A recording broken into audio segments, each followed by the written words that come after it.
પ્રભુ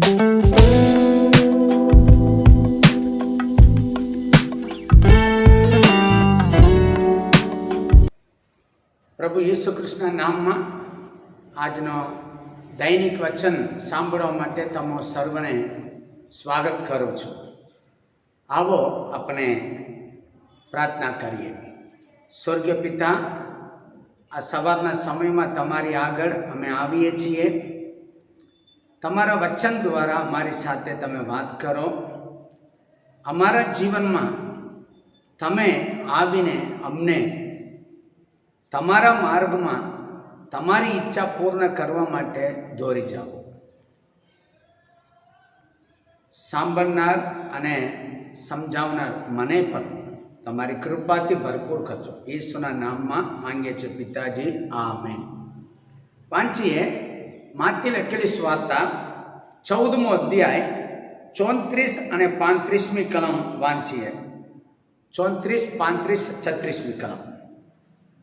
અને તેઓ પાર ઉતરીને ગેનેસરેત દેશમાં આવ્યા. અને જ્યારે તે જગાના લોકોએ તેને ઓળખ્યો ત્યારે તેઓએ તે આખા દેશમાં ચોતરફ માણસોને મોકલીને બધા માંદાઓને તેની પાસે આન્યા. અને તેઓએ તેને વિનંતી કરી કે કેવળ તારા લુગડાની કોરને જ તું અમને અડકવા દે. અને જેટલા અડક્યા તેટલા સાજા થયા. પ્રભુ ઈસુ કૃષ્ણના નામમાં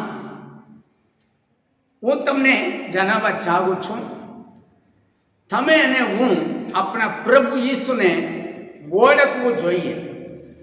તે કોણ છે, તેનું સામર્થ્ય શું છે, તેમનું પરાક્રમ શું છે, તે આપણા માટે શું કરશે, એ બધું આપણે જાણવું જોઈએ. આજે આપણા જીવનમાં આપણે ભૂલ કરવાનું કારણ, આપણે પાપ કરવાનું કારણ આપણા પ્રભુ ઈસુ વિશે, આપણા પરમેશ્વર ત્રિએક પરમેશ્વર વિશે આપણી પાસે જ્ઞાન નથી. એનું કારણ આ દેવનું વચન આપણે સમય લઈને એકાંતમાં બેસીને બરાબર તે અભ્યાસ કરતા નથી. એ કારણથી આજે આપણે આપણા દેવને, એના સામર્થ્યને આપણે સમજતા નથી. એના લીધે પ્રભુને જે સ્થાન આપવું જોઈએ, પ્રભુને જે માન આપવું જોઈએ, એ આપણે આપી શકતા નથી. સામાન્ય બાબતો માટે આપણે માણસોને પાસે જઈને આદપ રાખીને ઊભા હોય, માણસોની પાસે જઈને આપણે બોલતા હોય, ભલામણ કરો ના, થોડું મદદ કરજો ના. મારા વાલાઓ, તમે તમારા પ્રભુ ઈસુને બરાબર રીતે ઓળખે તો તમે કોઈથી ડરનાર નથી. કોઈની મદદ તમને જરૂર નથી. પ્રભુને આભાર માનું છું. મારા જીવનમાં મારા પ્રભુ, આપણા પ્રભુ ઈસુ ખ્રિસ્ત મને મારા જુવાન સમયથી, જ્યારે હું પ્રભુને સ્વીકાર્યો તે દિવસથી આજે મારું ઉંમર 50 થઈ છે. અત્યાર સુધી પ્રભુ મને સંભાળ્યા, ચલાવ્યા, રક્ષણ કર્યા. પ્રભુ દરેક સમય મને મદદ કરે છે. હું મારા જીવનમાં અનુભવ કરું છું. કારણ કે કેવળ આ બાઇબલ વચન ઉપર આધાર રાખું છું. વાંચેલા વચનમાં એવું લખેલું છે, 35મી કલમમાં એવું લખેલું છે, માથી 14મો અધ્યાય 35મી કલમમાં, જ્યારે તે જગાના લોકોએ તેને ઓળખ્યો ત્યારે તેઓએ તે આખા દેશમાં ચો તરફ માણસોને મોકલીને બધા માંદાઓને તેની પાસે આણ્યા. તો ગેનેસરેતના લોકો પ્રભુ ઈસુ સાજા કરનાર છે એમ તેમને ઓળખ્યા. તેમની પાસે ચમત્કાર કરવાનું સામર્થ્ય, શક્તિ, બળ છે એમ લોકો સમજ્યા. એના લીધે આખા દેશમાં માણસોને મોકલીને બધા માંદાઓને ઈસુ પાસે લાવ્યા. મારા વાલાઓ, ઈસુ વિશે જે લોકો જાણતા નથી તેઓ અભિમાનથી ઈસુનો વિરોધ બોલે છે. તેઓના જીવનમાં શું થાય છે બાઇબલમાં પણ લખેલું છે. ફારૂન રાજા પાસે મૂસાને યહોવા દેવે મોકલ્યા. ફારૂન પાસે આવીને મૂસા જણાવે છે, ઇઝરાયલના દેવ યહોવા બોલે છે, મારા લોકોને મારી સેવા કરવા માટે તું જવા દે. ત્યારે ફારૂન કેવો શબ્દ વાપર્યો હું તમને વાંચને બતાવું. નિર્ગમન પુસ્તક 5મો અધ્યાય 2જી કલમમાં આ ફારૂન કેવો શબ્દ બોલે છે એ હું તમને વાંચને બતાવું. ત્યારે ફારૂન કહ્યું કે યહોવા કોણ છે કે હું તેની વાણી માનીને ઇઝરાયલ પુત્રોને જવા દઉં? હું યહોવાને ઓળખતો નથી અને વળી હું ઇઝરાયલને જવા પણ નહીં દઉં. કેવા અભિમાનથી બોલે છે. કેમ?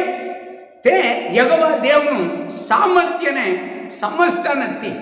તે પોતે બોલે છે યહોવાને હું ઓળખતો નથી. પરિણામ શું થયું ખબર છે?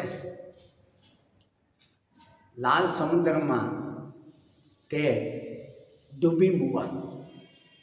લાલ સમુદ્રમાં તે મરી ગયો. મારા વાલાઓ, દેવની આગળ અભિમાનથી, ગર્વથી બોલોમાં તે આપણા જીવનમાં નુકસાન લાવે. બીજી એક દાખલો હું તમને બતાવું. દેવને ઓળખતા નથી. એલીના પુત્ર ઓપણી પ્રકાશ, તેઓ પણ મુલાકાત મંડપમાં જ સેવા કરે છે. એલીના પ્રમુખ યાજકના, તે દેશના ન્યાયાધીશ એલી છે. ન્યાયાધીશના પુત્રો છે, પ્રમુખ યાજકના પુત્રો છે. તેઓ દેવને ઓળખ્યા નથી એમ લખેલું છે. એના લીધે તેઓ દેવના દાનને તુચ્છ ગણ્યા. દેવના દાનથી પોતાને શરીરને પુષ્ટ કર્યા. દેવના મંદિરમાં જે સ્ત્રીઓ આવતા હતા તે સ્ત્રીઓની સાથે આડાવડા રીતે સંબંધ રાખીને પ્રભુને દુઃખ પહોંચાડ્યા. તેઓ વિશે બાઇબલમાં લખેલું છે. 1 સમુએલ 2 અધ્યાય 12મી કલમમાં એવું લખેલું છે. હું વાંચને તમને બતાવું. 1 સમુએલ 2 અધ્યાય 12મી કલમમાં એવું લખેલું છે. વાંચું. હવે એલીના દીકરા બલિયાલ પુત્રો હતા.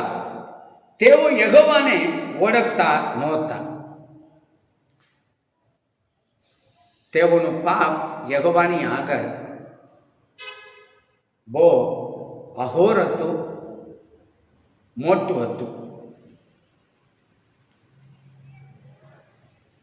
મારા વાલાઓ, એનું પરિણામ શું થયું? એક જ દિવસ તે ઓપણી ફિનાહાસ મરણ પામ્યા. ફિનાહાસના પત્ની પ્રસવ વેદનામાં પ્રસવ આપીને ઇકોબોતનું જન્મ આપીને તે મરી ગઈ. એલી યાજક પણ મરી ગયા. એક પરિવારમાં એક જ દિવસમાં 4 મરણ થયું. એટલું નથી, દેવ બોલ્યા, હવે તારા પરિવારમાં કોઈ વૃદ્ધ ઉંમરમાં રહેશે નહીં. મતલબ શું છે? મધ્ય ઉંમરમાં, જુવાન સમયમાં બધાય મરી જાય. બીજી એક શબ્દ દેવ બોલ્યા, એક કટકા રોટલી માટે તમારા વંશના લોકો મારા ઘરમાં એટલે મુલાકાત મંડપમાં આવીને એક કટકા રોટલી ખાવા માટે કંઈ કામ છે એવું માંગશે એમ બોલ્યા. મારા વાલાઓ, સુલેમાન સમયમાં એ ભવિષ્યવાણી પૂર્ણ થયો. હું તમને હૃદયના દુઃખ સહિત જણાવું, તમે તમારા દેવને ઓળખીને તમારા દેવની આગળ યોગ્ય રીતે પગલું ભરજો. તમને દેવે પસંદ કર્યા, દેવે તમને પોતાની સેવામાં રાખ્યા, પોતાના મંડળીમાં એક સભ્ય તરીકે રાખ્યા. તે દેવને જાણ્યા વગર તમારા મરજી પ્રમાણે તમારા જીવનશૈલીને રાખી શકતા નથી. આજે યીશુ જેવા બદલવા બદલે આજે દુનિયાના લોકો જેમ કરે છે તેમ ચર્ચમાં વિશ્વાસી લોકો કરે છે. આટલું કેમ? સેવકો પણ કરે છે. દુનિયામાં જે નિયમ છે તે નિયમ આજે ચર્ચમાં લોકો લાવે છે. એ બધું આપણા જીવનમાં દુઃખ લાવશે. પણ જે લોકો દેવને ઓળખે છે તેઓ વિશે લખ્યું છે, તેઓ તે દેશના ચારે તરફ માણસોને મોકલીને યીશુ પાસે તેઓને લાવ્યા. યીશુને તેઓ વિનંતી કરી, હે પ્રભુ, તમારા વસ્ત્રને કાલી અડકવા દે. બાઇબલમાં લખેલું છે, જેટલા લોકો પ્રભુ યીશુના વસ્ત્રને અડક્યા તે બધા સાજા પામ્યા. મારા વાલાઓ, માર્ક લખેલી સ્વાર્થમાં 6 અધ્યાયમાં એવું લખેલું છે, માર્ક લખેલી સ્વાર્થા 6 અધ્યાય 53 થી 56મી કલમ વાંચે તો માથીમાં જે શબ્દ લખેલો નથી તે શબ્દ માર્કમાં લખેલું છે. વાંચીને બતાવું. અને તેઓ, માર્ક 6 અધ્યાય 53મી કલમ, અને તેઓ પાર જઈને કેનેસરેત દેશમાં આવ્યા ને તેઓએ કિનારે લંગર કર્યો. અને તેઓ હોડી પરથી ઉતર્યા ત્યારે લોકોએ તેને તરત ઓળખ્યો ને ચો તરફ તે આખા પ્રદેશમાં દોડી જઈને તે ક્યાં છે તે તેઓએ સાંભળ્યું. ત્યારે માંદાઓને કાટલામાં ગાળીને તેઓ ત્યાં લાવવા લાગ્યા. અને તે જે ગામોમાં કે શહેરોમાં કે પરાઓમાં પેટો ત્યાં તેઓએ માંદાઓને ચૌઠાઓમાં રાખ્યા ને તેને વિનંતી કરી કે તેઓએ માત્ર તારા લુગડાની કોરને અડકવા દે. અને જેટલા તેને અડક્યા તેટલા સાજા થયા. મારા વાલાઓ, અહીંયા એક શબ્દ લખેલું છે, જે ગામોમાં કે શહેરોમાં કે પરાઓમાં પેટા ત્યાં તેઓએ માંદાઓને ચૌટાઓમાં રાખ્યા.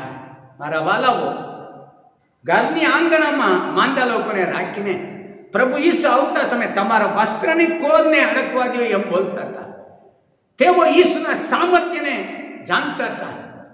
મારા વાલાઓ, તમે અને હું ઈસુને અડકવા માટે મહેનત કરીએ. પ્રાર્થના દ્વારા, આ બાઇબલ વાંચન દ્વારા આપણે પ્રભુ ઈસુને સ્પર્શ કરી શકે. આપણા જીવનમાં મહાન અને મોટા કાર્ય થઈ જાય.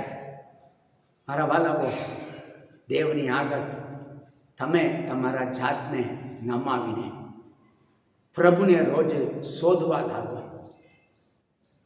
પ્રભુ ચમત્કાર કરનાર દેવ છે. તમારા માટે મહાન કાર્ય કરનાર દેવ છે. આ નવા વર્ષમાં પ્રભુને તમે ઓળખો. પ્રભુ તમારા સર્વ કાર્યમાં તમને વિજય પમાડશે. આવો પ્રાર્થના કરીએ. સ્વર્ગીય પિતા, તમારી પાસે અમે આવીએ છીએ. ગેનેસરેતના લોકો તમને ઓળખ્યા. 14 તરફ માણસોને મોકલીને તમારી પાસે માંદાઓને લાવ્યા.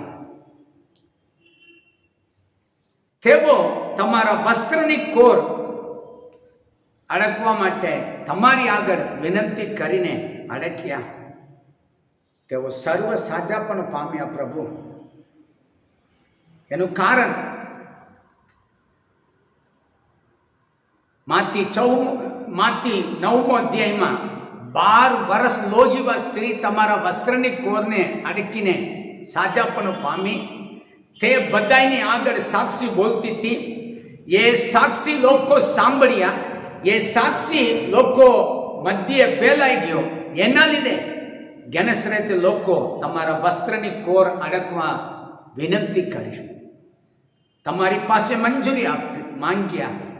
પ્રભુ, અમે પણ તમને અડકવા દો. પ્રભુ, અમે જ્યારે તમારું ભજન કરીએ છીએ, વચન વાંચીએ છીએ, પ્રાર્થના કરીએ છીએ, ત્યારે અમે તમને સ્પર્શ કરી શકે, આશીર્વાદ પ્રાપ્ત કરી શકે એ કૃપા આપજો. આજના દિવસમાં જે લોકો જન્મદિવસ ઉજવે છે અને જે લોકો લગ્ન દિવસ ઉજવે છે, તેઓને દીર્ઘાયુષ્ય આપો, શરીરમાં આરોગ્ય આપો.